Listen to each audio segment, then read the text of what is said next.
Brunhilde, record of Ragnarok god-defying Valkyrie, is real. The real Brunhilde was a Valkyrie that actually defied Odin, and I'm gonna tell you her tale as well as the real history behind all the Valkyries. A lot of Record of Ragnarok is actually pretty accurate. Even the Valkyrie names and their transformation into weapons, which seems like, that can't be right.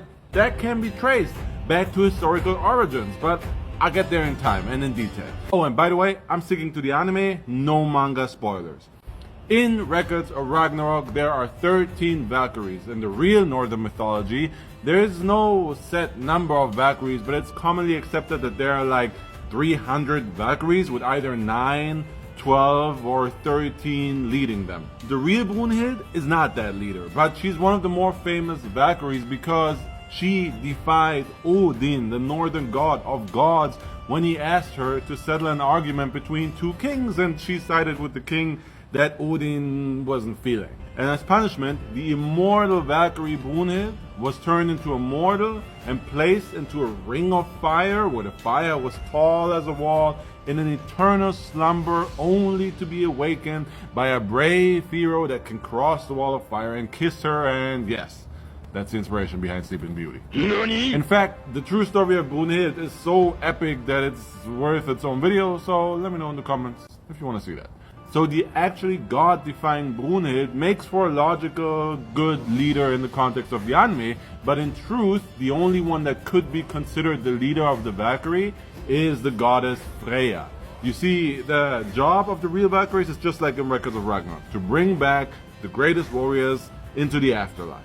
In reality, the Valkyries go out on the battlefields and pick the bravest warriors from amongst the slain. But the Valkyries only get to pick amongst half of them because Freya gets to pick the other half for a paradise of flowers and fields and springs called Folkvangr.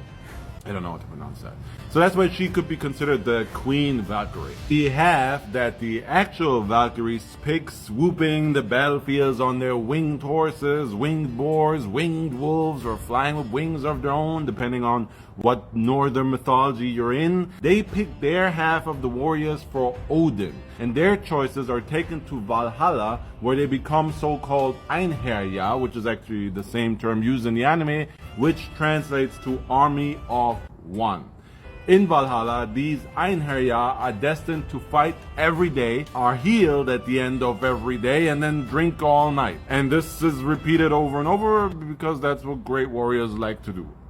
There's a purpose to this though, because they do this in preparation for Ragnarok, where they will join Odin and Thor in the great battle. Of course, Records of Ragnarok twists this. They do compete in a great battle, but here, the Einherjar, the selected warriors, are in service of the Valkyries, and rather than being an army of the gods, like in the real mythology, they become god killers.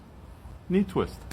But yeah, the fact that they are selected from humans from throughout history, selected by the Valkyries themselves, picked from the battlefields, taken to the afterlife after they had already died, that part is all historically accurate. Even the fact that the Valkyries can transform into weapons is rooted in mythology with a beautiful, creative twist from the author, because in mythology, Valkyries are known to have love relations with men while they're still mortal, and then in Valhalla, they are guides and love interests to the great warriors. So the bond between humanity and Valkyries is deep, and it would make sense that Valkyries are more interested in the humans than the gods. So that explains why the Valkyries would lay down their lives for humans. But there's even more to them turning into weapons, because the Valkyries' actual names translate to war terms or weapons.